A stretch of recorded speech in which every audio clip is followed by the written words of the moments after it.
जब इन्होंने डीमार्ट की शुरुआत की थी तब करीबन 9 सालों तक यानी कि 2011 तक उनके सिर्फ 25 स्टोर्स ही थे। लेकिन फिर पिछले 10 सालों में बड़ी तेजी से इन्होंने इंडिया भर में लगभग 200 स्टोर्स खोल लिए। एंड माइंड यू, तूफान आंधी आए या कोविड भी क्यों ना आ जाए, आज तक डीमार्ट का एक भी स्टोर बंद नहीं हुआ है। उल्टा लॉकडाउन के वक्त तो डीमार्ट के सेल्स और भी ज्यादा बढ़ चुके थे और 2020 में उनका टर्नओवर करीबन 23,000 करोड़ का था। लेकिन आखिर क्या है डीमार्ट के सक्सेस का राज? पहला कारण तो यह है कि ये कॉलेज के ड्रॉप आउट थे। कॉलेज के ड्रॉप आउट होने के बावजूद भी राधा किशन दमानी जी ने हमेशा सही वक्त पर सही कदम उठा के आज खुद को इंडिया के वॉरेन बफेट बना दिया है। और दूसरा कारण है स्कैम 1992 वाला हर्षद मेहता।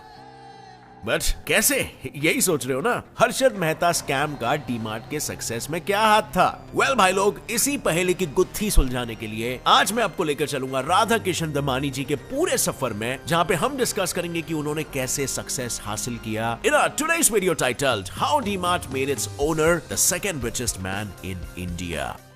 हर कहानी की तरह राधा किशन दमानी की कहानी की शुरुआत भी उनके जन्म से करेंगे। उनका जन्म 1 जनवरी 1954 में मुंबई के एक छोटे से मारवाड़ी परिवार में हुआ था। वैसे तो उनका परिवार किसी आलीशान बंगले में नहीं रहता था, लेकिन उनके पिता एक स्टॉक ब्रोकर थे, जिस वजह से बड़े होने पर राधा किशन जी को भी कॉमर्स के क्षेत्र की तरफ ज्यादा पुश किया जाता था। घर वालों की बात सुनकर उन्होंने कॉलेज में बीकॉम की डिग्री तो शुरू कर दी थी, लेकिन फर्स्ट ईयर के बाद ही उन्होंने कॉलेज छोड़ दिया था, क्योंकि उन्हें खुद का बिजनेस शुरू करना था बेल बियरिंग का। तो दमानी जी ने अपने बिजनेस के पीछे कड़ी मेहनत तो की, लेकिन उस मेहनत का फल मिलने से पहले यानी उनके सक्सेसफुल होने से पहले उनके लाइफ ने ले लिया एक अलग मोड़।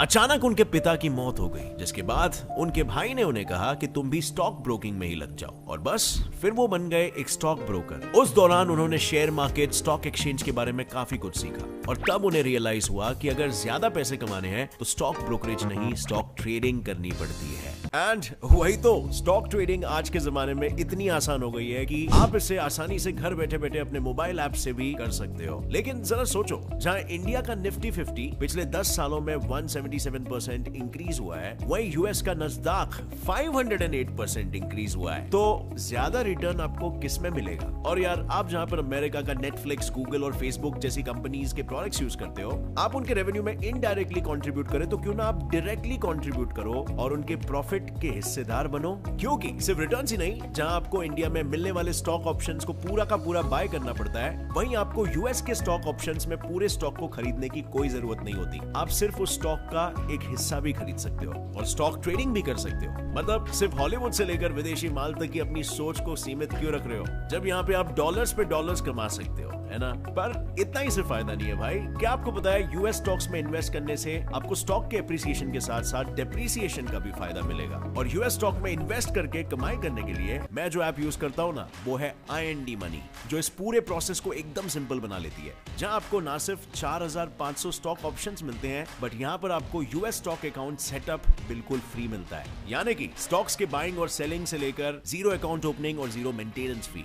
और तो और यूएस स्टॉक अकाउंट में पैसे डालने के लिए भी कोई फ्लैट फी चार्ज नहीं होती। इसी के साथ आप इजीली अपने खरीदे हुए स्टॉक शेयर की परफॉर्मेंस को चेक कर सकते हो, जिससे कि आप स्मार्ट तरीके से अपने फंड्स को मैनेज कर सकते हो। तो देर किस बात की, आज ही अपने पैसों को विदेशी रोकड़े में बदलने के लिए डिस्क्रिप्शन में दिया गया है लिंक, IND मनी ऐप को डाउनलोड करो और अपनी और अपने पैसों और अपने इन्वेस्टमेंट्स की काया पलट दो। तो friends, anyway, coming back to the topic, अब बात करते हैं कि कैसे राधा किशन जी के सक्सेस में हर्षद मेहता का हाथ रहा है। तो बेसिकली जब दमानी जी ने ट्रेडिंग शुरू की थी, उसी दौरान 1992 में हर्षद मेहता वाला कांड हुआ था। तभी दिन ब दिन स्टॉक मार्केट ऊपर उठते जा रहा था और लोग पागलों की तरह स्टॉक्स में इन्वेस्ट कर रहे थे। लेकिन राधा किशन जी को अपने स्टॉक ब्रोकरेज वाले एक्सपीरियंस के कारण ये पता था कि कंपनी के फंडामेंटल्स चेंज हुए बिना उस कंपनी के स्टॉक्स इतने बढ़ ही नहीं सकते, कुछ तो झोल है। उन्हें रियलाइज हो चुका था कि कोई तो इलीगल तरीके से स्टॉक्स के प्राइसेस को इतना इन्फ्लेट कर रहा था, और इसीलिए फिर स्टॉक्स को खरीदने के बजाय उन्होंने शॉर्ट सेल किया। अब अगर आपको नहीं पता कि शॉर्ट सेल क्या होता है,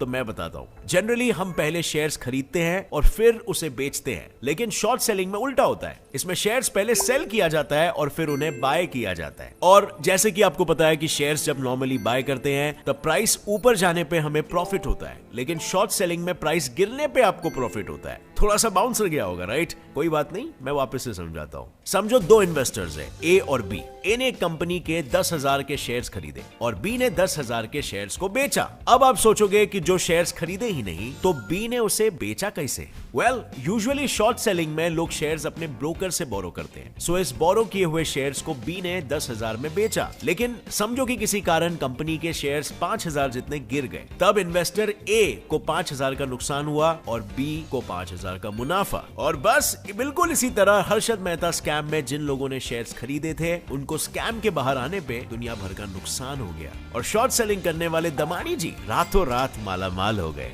जिसके बाद उनके पास अच्छा खासा पैसा आ गया और वो अलग अलग चीजों में इन्वेस्ट करते रहे। जैसे कि 1995 में वो HDFC बैंक के लार्जेस्ट इंडिविजुअल शेयर होल्डर थे। उन्होंने VST इंडस्ट्रीज और इंडिया सीमेंट जैसी कंपनियों में भी इन्वेस्ट किया, पर उनका दिमाग भी खुद का बिजनेस खोलने पे अटका हुआ था। तो फिर अपने अधूरे सपने को पूरा करने के लिए उन्होंने 1999 में स्टॉक से आए हुए पैसे से अपना बाजार की फ्रेंचाइजी खरीद के अपने सपने की नींव रखी। लेकिन ये सपना का बुलबुला जल्दी फूट गया क्योंकि उन्हें अपना बाजार का बिजनेस मॉडल कुछ खास भाया नहीं। ऐसे में उन्होंने सोचा कि क्यों ना खुद की सुपरमार्केट चेन शुरू कर दिया जाए और बस फिर 2002 में मुंबई के पवई इलाके में उन्होंने डी-मार्ट के पहले स्टोर की स्थापना की और यहाँ से उनके सपनों ने जो उड़ान भरने की शुरुआत की वो उड़ान अब तक चल रही है। अब ये बात तो सच है कि डी-मार्ट ने राधा किशन जी को इंडिया का दूसरा सबसे अमीर आदमी बना दिया, लेकिन डी-मार्ट के सक्सेस के पीछे दरअसल राधा किशन जी के स्ट्रैटेजीज और प्लानिंग का हाथ था। जरा सोचो भाई लोग, उन्होंने क्या किया रहेगा डी-मार्ट को इस मुकाम पे पहुंचाने के लिए।